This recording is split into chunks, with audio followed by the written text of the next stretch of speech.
O nome da pregação de hoje é Suficiência em Cristo. Ou um subtítulo para isso talvez seria A Causa da Sua Infelicidade. Eu vou ler com vocês já Filipenses capítulo 3. O nome dessa série é Tristeza e Ansiedade à Luz de Filipenses. A tristeza normal, ela existe e ela faz parte da vida cristã. Nós choramos, Jesus chorou ao ver Lázaro morto, mesmo sabendo que iria ressuscitar Lázaro, logo em seguida. Mesmo assim, ele chorou. As lágrimas fazem parte da vida. É normal quando nós perdemos alguém, perdemos um parente, quando nós nos vemos em situação de aperto, financeiramente falando. É normal que quando alguém nos difama, que a gente fica triste. Isso é normal. Mas, em primeiro lugar, a tristeza diante de nada, como muitos dizem, normal. Eles dizem, é normal. Tem nada acontecendo, está triste. Não é normal. Não é normal. Mas em segundo lugar, a incapacidade de superar a tristeza normal também é errado. Quando, por exemplo, perdemos um parente, é normal ficarmos tristes. Mas não é normal que a nossa vida sucumba ali. Não é normal que entremos no quarto e comecemos a dizer, não consigo levantar. Estou doente. A doença da tristeza. Isso não é verdade. Isso não é normal. Porque se no dia da angústia a sua força é pequena, você é fraco, declara Provérbios. E Provérbios também declara que até quando de fato estamos doentes, o espírito firme sustenta o homem no dia da enfermidade. É óbvio, então, que essa tristeza constante, mesmo diante de coisas normais, é óbvio que essa tristeza sem motivo, isso não é normal, de forma alguma. Tem a ver, sim, com a debilidade de nossa fé. Porque como eu preguei para vocês semana passada, se eu não me engano, a alegria é uma promessa do Evangelho, a alegria é uma ordem de Deus. Paulo ordena aqui em Filipenses 3:1, alegrai-vos no Senhor.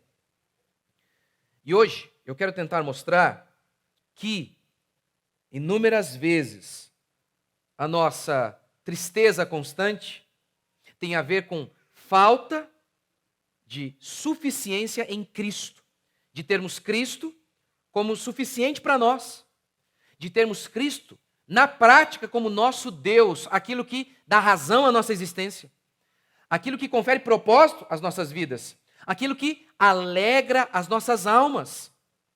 É isso que nós vemos aqui em Paulo. Paulo está preso, gente. Paulo está na cadeia. E porque mesmo assim, Paulo está firme. Porque mesmo em meio às tristezas, Paulo está firme. A tal ponto que ele é uma luz, um farol para aqueles homens que estavam livres. Ele preso era um farol para aqueles soldados romanos da guarda pretoriana. A tal ponto que eles se impressionaram com Paulo e eles desejavam ouvir Paulo. O que é o cristianismo? O que é o cristianismo? O cristianismo é Cristo. O cristianismo é muito mais do que um ajuntamento de regras. O cristianismo é muito mais do que a promessa de uma vida legal. A vida é o próprio Cristo. O céu é o próprio Cristo. Tem um filminho chamado A Era do Gelo, em que tem um bichinho lá. Eu não sei que bichinho que é aquele. Ele fica atrás de uma noz. Que bichinho que é aquele lá? Esquilinho. E em todo o filme, ele percorre e corre atrás da noz. Tanto é que, em um momento, ele tem a oportunidade de... Ele olha, tem uma moça linda. Uma esquilinha, né? Uma esquilinha, e a noz, ele vai para nós. Quando ele chega lá numa espécie de paraíso, o que é o paraíso dele? Está cheio de nozes lá. Para aquele bichinho é isso. Para o brasileiro, talvez o paraíso é um lugar sem imposto. Para um homem do campo, talvez o paraíso é um rio para ele pescar, uma viola para ele tocar. Sem imposto também. Para o cristão, o paraíso é o próprio Cristo.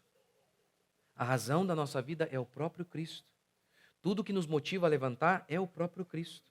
Inclusive, os objetos do nosso amor é por conta de Cristo.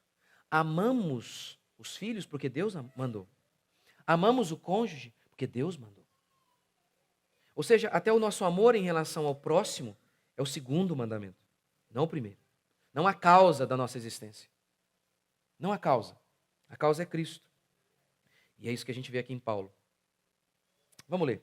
Filipenses 3, verso 2. Tomai cuidado com esses cães, cuidado com os maus obreiros, cuidado com a falsa circuncisão, porque nós é que somos a circuncisão. Lembrando, a circuncisão é o símbolo máximo do judaísmo, de ingresso no judaísmo. Paulo, então, aqui está dizendo o seguinte: tem aí esses judeus, e esses judeus, eles são a falsa religião.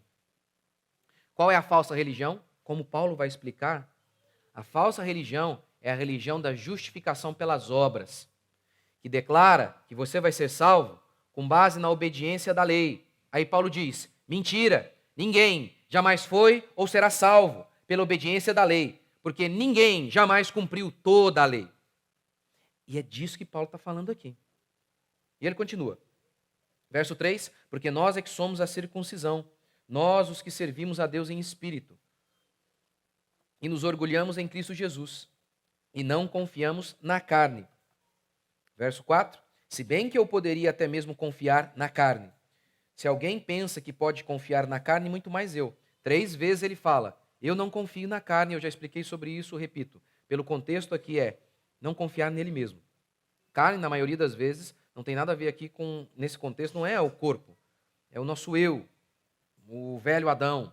E nesse contexto, mais especificamente ainda, é isso, é não confiar nele mesmo, porque ele vai descrever tudo o que ele fez, os feitos dele. E aí mesmo assim ele diz, olha, mas eu não confio em nada disso. Então confiar na carne aqui é confiar em si mesmo. Verso 5, circuncidado ao 8º dia, ou seja, do jeitinho que a lei manda, da descendência de Israel, da tribo de Benjamim, ou seja, eu sou um judeu puro sangue, hebreu de hebreus quanto à lei fariseu. Havia algumas seitas no meio do judaísmo, e o farisaísmo era a elite. Fariseu significa santo. Era aquele que, aos olhos de todos, era o mais santo, o mais fiel ao judaísmo. Verso 6, quanto ao zelo, persegui a igreja. Quanto à justiça que há na lei, eu era irrepreensível. É óbvio que Paulo não era irrepreensível, ele vai confirmar isso em Romanos 7. Mas aos olhos dos outros ele era irrepreensível. Irrepreensível. Verso 7, mas o que para mim era lucro, eu passei a considerar perda por amor de Cristo. Sim, de fato também considero todas as coisas como perda, comparados com a superioridade do conhecimento de Cristo Jesus, meu Senhor, pelo qual perdi todas essas coisas e as considero como esterco, para que possa ganhar Cristo e ser achado nele, não tendo por minha a justiça que procede da lei, mas sim a que procede da fé em Cristo, a saber, a justiça que vem de Deus pela fé. Mas, para conhecer Cristo e o poder da ressurreição e a participação nos seus sofrimentos, identificando-me com ele na sua morte, para ver se de algum modo consigo chegar à ressurreição dos mortos. Não que eu a tenha alcançado, ou que eu seja perfeito, mas vou prosseguindo, procurando alcançar aquilo para o que também foi alcançado por Cristo Jesus. Irmãos, não penso que eu mesmo já o tenha alcançado, mas faço o seguinte, esquecendo-me das coisas que ficaram para trás e avançando para as que estão adiante, prossigo para o alvo, pelo prêmio do chamado celestial de Deus em Cristo Jesus. Por isso, todos os que somos aperfeiçoados, tenhamos esse mesmo modo de pensar. E por aí vai. Eu vou começar assim já. Paulo fala da perda. O que havia de melhor aos olhos da sociedade judaica? Paulo era. O que havia de melhor, Paulo era. Paulo era o puro sangue. Ele diz assim, se tem alguém aqui que poderia confiar na carne, em si mesmo, nos seus feitos, sou eu. Sou eu. Sou eu.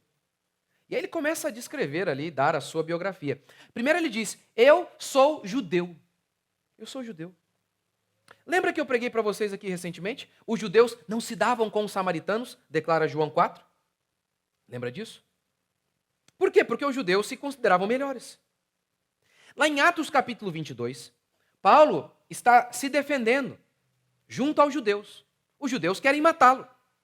Paulo pede a palavra e começa a pregar. E Paulo anuncia o evangelho. Anuncia o evangelho e todos os judeus estão compenetrados ouvindo o apóstolo Paulo. Mas diz o texto que quando Paulo diz assim, que ele foi enviado para pregar salvação aos gentios. O texto de Atos diz assim: mas ele me disse, Deus disse para Paulo, vai, porque eu te enviarei para longe, para pregar salvação aos gentios. Agora preste atenção, o que os judeus fazem? Ouviram-no até essa palavra. Gentio. Quando gentio foi pronunciado, soou de maneira horrível aos ouvidos daqueles homens. E então gritaram dizendo, tira tal homem da terra, porque não convém que viva. Dizer que alguém que não é judeu, porque você sabe que é gentil, é o oposto de judeu. Todo mundo que é gentil é um não judeu. Ouviram-no até essa palavra. Aí disseram, tem que morrer. Quem diz que um gentio, ou seja, alguém fora do nosso povo pode ser salvo, tem que morrer. A animosidade era tamanha que até entrar na casa de um gentio era considerado profano. A gente vê isso, por exemplo, em João. Depois, os sacerdotes levaram Jesus da casa de Caifás para o pretório. Era cedo de manhã. E eles não entraram no pretório para não se contaminarem. O pretório era a casa do governador. Para não se contaminarem. Provavelmente aqui o sentido era não se contaminar com o quê? Porque eles consideravam os gentios impuros, os seus feitos impuros. Então os seus locais, sua residência eram também impuras. Nem entrar eles entravam. A gente tem outro exemplo disso. Lá em Atos 11, Pedro vai pregar na casa de gentios. Quando ele volta, os cristãos emparedaram Pedro. E disseram, que isso, Pedro? Você entrou na casa de gentio. Quando Pedro subiu a Jerusalém, os que eram da circuncisão, ou seja, os judeus, o arguiram dizendo, entraste em casa de homens incircuncisos, os gentios, e comeste com eles. Este era o nível de animosidade. Paulo diz que era judeu, puro sangue. Mas ele vai além. Ele não era apenas um judeu. Ser um judeu já era algo espetacular. Julgavam os judeus. Mas ele era fariseu. Ele era a elite da elite. Elite. O farisaísmo, explica Justo Gonzalez, começa na diáspora. Muitos judeus saíram de Jerusalém, saíram de Israel e foram para outras nações. Lá, muitos judeus começaram a assimilar a cultura local e começaram a se distanciar da fé judaica. Surge nesse contexto o farisaísmo. A palavra fariseu significa santo, que significa separado. Esses fariseus surgem dizendo o seguinte, vocês se tornaram gentios, mundanos, seria o paralelo para nós hoje. Mundanos, vocês estão imitando as coisas deste mundo, essas coisas imorais. E aí os fariseus falaram, não, Deus não nos chamou para isso. Porque Deus disse que nós somos santos. De fato, Deus disse para Israel, vocês são o meu povo santo, eu separei vocês do mundo. Os fariseus, portanto, o farisaísmo começa com uma boa coisa. Era simplesmente o povo voltando para Deus. Mas aquilo que começou com um desejo genuíno de santificação, termina com hipocrisia, legalismo e morte. Morte do próprio Cristo. Assassinaram o próprio Cristo. Os fariseus pareciam ser irrepreensíveis, porque eles davam o dízimo da hortelã. Eles vendiam uma hortelã, R$1, eles davam 10 centavos. Pareciam irrepreensíveis. Ninguém tinha nada o que falar em relação a eles. Eles pareciam tão puros, tão amantes da palavra de Deus, que eles andavam com filactérios, que eram caixinhas, com versículos bíblicos. E a interpretação que os estudiosos dão é, lá no Antigo Testamento, Deus disse para levar a palavra no coração, na testa.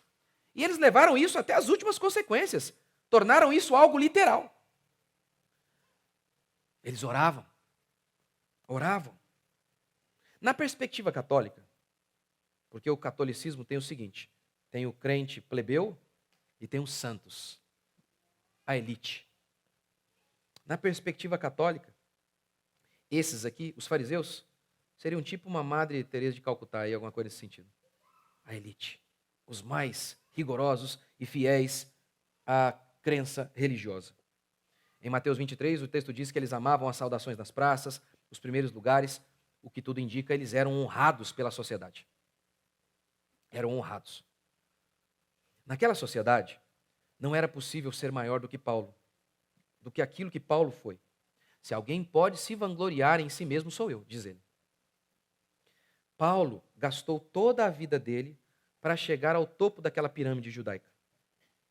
Para você contextualizar, seria mais ou menos assim, ó. Pense no menino que a vida toda ele saiu de casa cedo.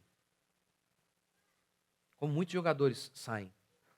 7 anos, às vezes, 8 anos, 10, 12 anos. Como jogador que eu sei que foi morar debaixo da arquibancada do estádio. Abandonou a família, abandonou tudo, em nome da glória eterna. E aí, ele chega lá. Imagine que ele ganha os campeonatos mais importantes. Ele atingiu o topo. Imagine então que esse cara pega os títulos todos e fala assim: esterco. Tudo inútil.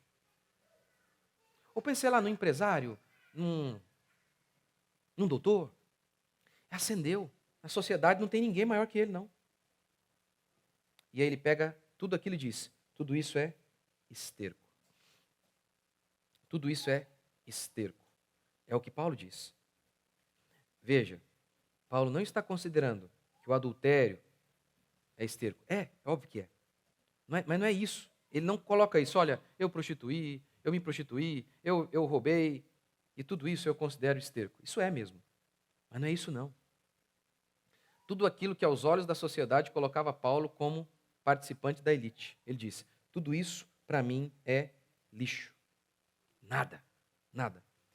Lembra daquela parábola em que Jesus fala de um homem que tinha uma pérola, que tinha várias pérolas, mas que quando ele encontra uma pérola de grande valor, ele vende todas e entrega todas as pérolas por essa única grande pérola de grande valor?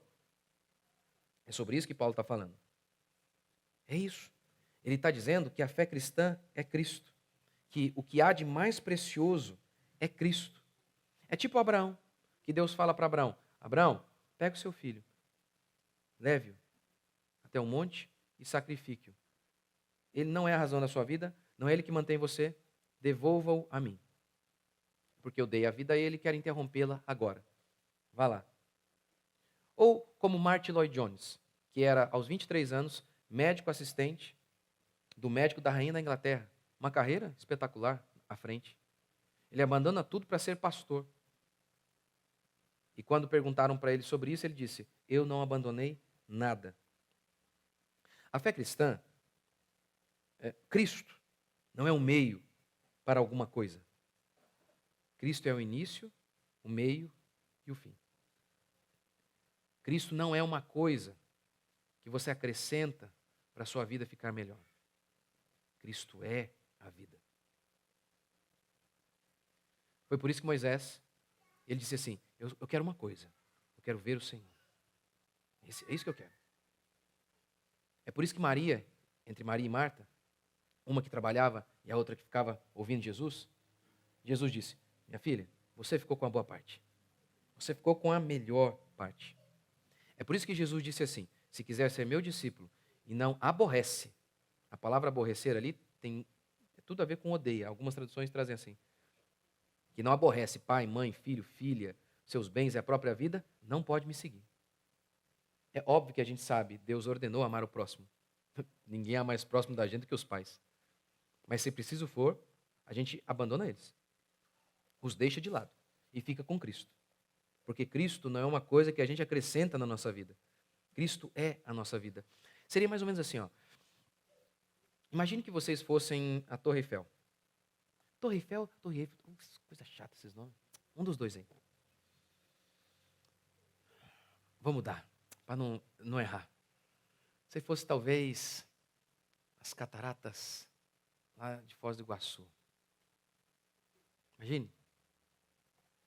E aí você volta para casa, você nem tirou foto das cataratas. Porque você foi lá e achou tão bonitinho um souvenir que tinha lá para vender. Você foi e só ficou focado no souvenir. Essa é o cristianismo de muitos. Eles estão focados nos souvenirs, nos brinquedinhos. E não no evento, não na maravilha que são as cataratas. Ora, tudo mais da nossa vida, tudo mais é apenas uma expressão do amor de Deus por nós. Por exemplo, é bênção comer o fruto do trabalho. É bênção. Eclesiastes diz que é dom de Deus. É bênção. Comer o fruto do trabalho é bênção. A família é bênção. A Bíblia diz que a esposa vem do Senhor, que os filhos são herança do Senhor. Então, é bênção a família. Porque tudo vem do Senhor, como é que pode ser ruim? Os amigos, é uma bênção. Ontem nós estávamos lá no PG, na noite dos namorados. Aconteceram umas coisas lá que a gente não pode nem contar aqui. Mas aí estava lá um irmãozinho aqui da nossa igreja, quer dizer, hoje ele está na igreja Resgatar de Lorena. Aí fica lembrando das coisas, do passado nosso aqui, né? Ele está desde o começo aqui. E aí eu estava voltando para casa pensando, rapaz, os meus momentos mais felizes da minha vida é esse. O momento que a gente estava lá, que a Kombi a gente quase morreu com a Kombi velha, que ela não tinha uma folga, ela tinha, né, férias todas ali, né? E é isso, né, as pessoas? Mas as pessoas, quem nos deu? Foi o Senhor. Agora, quem é melhor? O seu filho, sua família, seu amigo ou o Cristo que deu tudo isso para você? O que é melhor? A natureza, os bens materiais? Ou o Cristo que nos deu tudo isso? Essa é a perspectiva cristã. Cristo é o centro de toda a existência, ele enche tudo. Ele completa tudo. Ele é a razão de tudo. Ele é o motivo da nossa existência. É ele que nos faz levantar de manhã. O nosso serviço ao próximo tem como motivação ele. É isso que Paulo está dizendo. Ele, persegui-lo, esse é o meu objetivo. Conquistá-lo, estar com ele. É isso que Paulo está falando. Segundo, Paulo tem uma mudança de valores. Ele diz, o que era valiosíssimo para mim hoje é esterco. Aquilo que parecia extremamente bom, ele considerou lixo. Ora, se até as coisas boas, aparentemente boas, pelo menos aos olhos da sociedade pareciam boas, da sociedade judaica, se até aquilo ele considerou esterco, quanto mais as coisas más. Quanto mais as coisas más. Se Paulo renuncia o que parecia bom, por que os cristãos não querem renunciar nem aquilo que é evidentemente mal? Será que os cristãos não estão infelizes justamente por isso? Que Cristo não é o seu maior amor. Cristo não é o seu maior objetivo. Paulo está preso. No fim de sua vida, ele declara, todos me abandonaram. Ele fala, pega minha capa, os meus livros, é a única coisa que ele tem. Ele não tem dinheiro, ele não tem amigos, ele não tem reputação. Ele está preso porque seu próprio povo o considera um traidor, um blasfemo, um herege. Não tem amigos, não tem dinheiro, não tem nome, ele não tem nada. Ele não tem nada. E por que ele está tão firme assim? Por que ele está de pé, de cabeça erguida?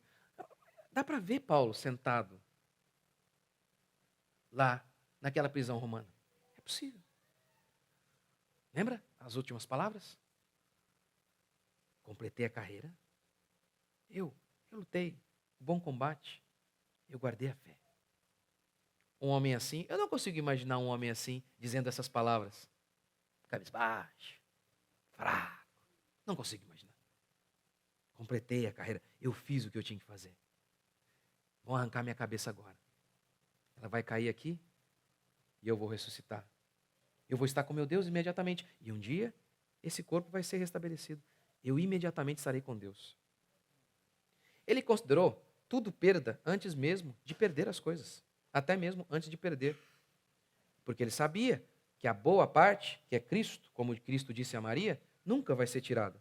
Todas as outras coisas podem ser. Filhos podem ser, nosso nome pode ser. Tudo pode ser. Tudo. Qualquer coisa pode ser tirada. Seu nome, meu querido. Ainda mais hoje, na geração da internet, que um Zé Ruela vai lá e fala que você abusou de alguém, acabou você. Ah, o advogado ganhou a causa. Tudo bem.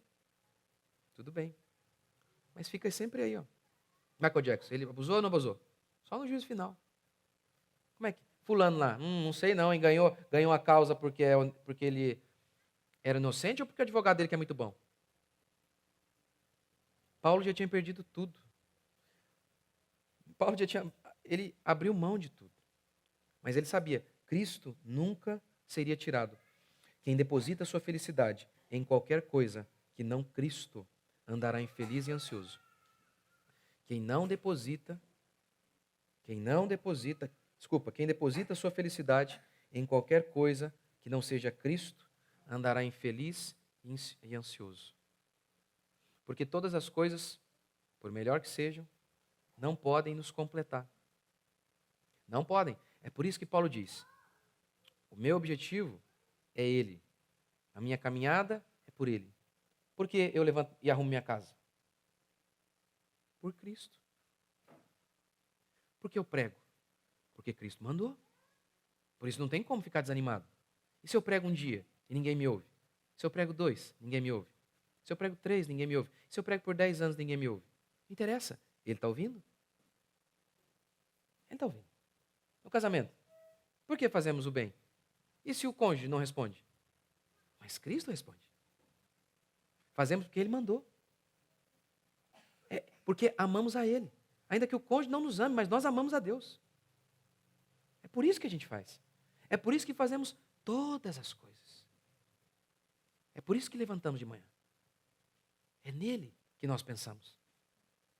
Ele é o objetivo da nossa existência. Por isso não desanimamos como os ímpios desanimam. Por isso não desistimos como os ímpios desistem. Porque temos algo incorruptível dentro de nós. Cristo, esperança da glória. E é isso que deve guiar as nossas vidas. Prossigo para conquistar aquilo para o qual eu fui conquistado. Ele é o objetivo da existência. Você deve cuidar do seu corpo por conta dele. Você deve não difamar as pessoas. Por amor a ele, temor a ele. Você deve dar o seu máximo todos os seus dias. Ainda que ninguém bata no seu ombrinho e diga: parabéns. Parabéns. Porque ele é o seu objetivo. O objetivo da sua existência é aquele dia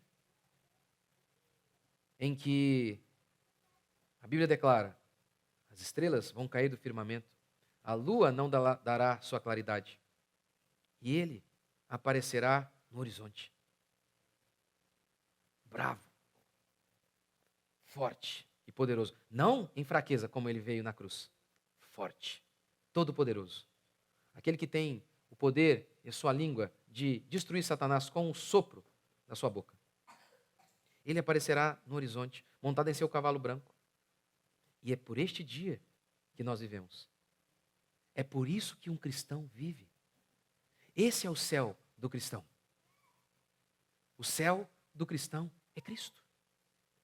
Ele é o objetivo da nossa existência. Quem vive assim, ainda que esteja na cadeia, estará de cabeça erguida. Porque podem tirar qualquer outra coisa, mas a melhor parte, que é Cristo, ninguém pode tirar de nós. Quantos creem? Vamos ficar de pé?